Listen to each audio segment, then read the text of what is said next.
Carrefour des festivals, délégué général du Festival d'Alès. Voilà, conclusion à l'issue de laquelle un cocktail vous attendra. On va vous demander encore le rock vous demande quelques ultimes minutes d'attention en vous félicitant pour votre mobilisation jusqu'à 19h passé un 19 décembre. Nos remerciements vont particulièrement aux intervenants qui ont su se libérer pour cette journée et tout particulièrement à Patrick Bloch qui ouvrait cette journée dont nous avons retenu l'hypothèse de sa venue à Clermont-Ferrand pour poursuivre les échanges et il nous semble que la journée d'aujourd'hui a témoigné que échange il devrait y avoir et se poursuivre. Donc on espère qu'il sera effectivement présent à Clermont. On a entendu que 2 régions, il y en a au moins 2 déjà, qui vont fusionner, qui ont commencé à travailler. Je crains que ce soit des cas relativement isolés parce que ce qui ressort beaucoup de nos échanges, c'est quand même le climat d'incertitude. Et je voulais souligner que le ROC est particulièrement heureux d'avoir en contrepoint du jour le plus court qui se déroule jusqu'à dimanche, je vous le rappelle, organisé cette journée de réflexion car on peut faire la fête du court-métrage et réfléchir à l'avenir du court-métrage, ce n'est pas antinomique. Je voudrais juste rappeler, avant de vous lire une petite conclusion qui sera la base d'un communiqué du ROC, que le ROC est composé du SPI, de la SRF, du SFA-CGT, de l'Agence du court-métrage, de la Maison du film court, de Carrefour des festivals et de Sauve qui peut le court-métrage. Merci encore à tous ceux qui ont rendu possible cette journée et les 3 jours qui suivent. Je m'adresse aux chevilles ouvrières du jour le plus court. Allons-y. Le regroupement des organisations du court réunit l'ensemble des acteurs de la filière du court-métrage, auteurs, réalisateurs, producteurs, diffuseurs, organisateurs de festivals, artistes, interprètes, acteurs de la démocratisation culturelle, avec pour objectif d'assurer la pérennité et la diversité de la production et la diffusion d'œuvres de format court. Fondamentalement attaché au dialogue et à l'échange avec les pouvoirs publics, je crois qu'on l'a montré, le ROC a organisé à l'occasion de la 4e édition du jour le plus court une journée professionnelle consacrée à la réforme territoriale et à ses enjeux pour l'avenir de la création cinématographique. En effet, à l'aube d'un nouvel acte de la décentralisation culturelle annoncé par le gouvernement et dans un contexte généralisé de restrictions budgétaires, nous nous inquiétons quant à l'avenir de la culture sur notre territoire. Placé sous le parrainage de Patrick Bloch, député de Paris, président de la Commission des affaires culturelles de l'Assemblée nationale, qui a souligné que la décentralisation culturelle ne vaut que si l'État culturel existe. Son collègue Michel Pudol le soulignait également à l'instant. Nos débats ont rassemblé une centaine de professionnels et de représentants des pouvoirs publics mobilisés sur ces questions.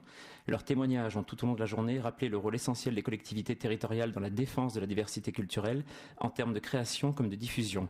Comme le soulignait Jean-Raymond Garcia, les politiques régionales ont contribué notamment à l'émergence d'une nouvelle génération d'auteurs et de techniciens en région. L'annonce à compter de 2015 de la baisse des dotations de l'État qui fait suite à l'amputation depuis 2008 de crédits déconcentrés du ministère de la Culture, fragilise l'ensemble des acteurs de l'action culturelle, cinématographique et audiovisuelle. L'existence même de nombreuses structures est menacée.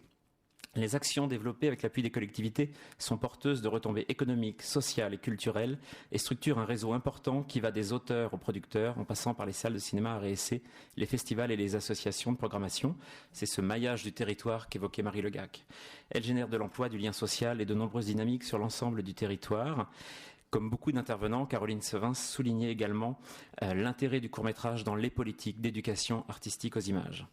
En matière de production de courts-métrages, les collectivités territoriales sont la 2e source de financement des œuvres en valeur absolue après le CNC et la première en nombre de films concernés et en nombre de guichets, comme le rappelait Fabrice, je crois, tout à l'heure. Elles sont absolument indispensables au financement des films et garants de la diversité culturelle. L'affaiblissement de leur fonds de soutien déstabiliserait en profondeur ce secteur. La diffusion des œuvres, quant à elle, repose sur un travail quotidien des associations, des salles et de festivals qui permet d'amener l'ensemble des œuvres à l'ensemble des publics. Pour cela, le réseau des acteurs culturels s'appuie sur une forte coordination entre l'État et les collectivités territoriales et des financements croisés indispensables à leurs actions. Par exemple, comme le soulignait Yann Sita, la multiplicité des festivals permet qu'une grande diversité de films soit montrée et qu'on échappe au formatage. Or, ces festivals s'appuient aujourd'hui dans leur économie sur des financements croisés, indispensables.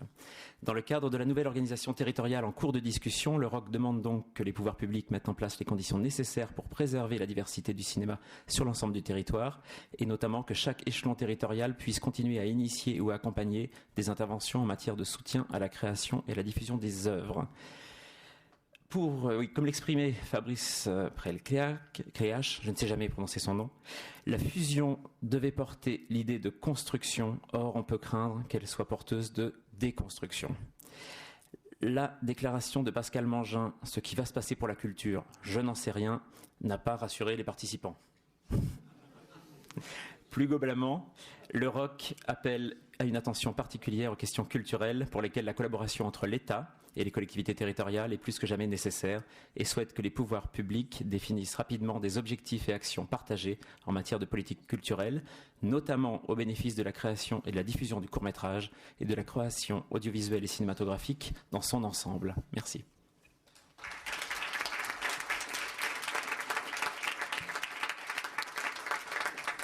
Et à boire pendant qu'on le peut encore.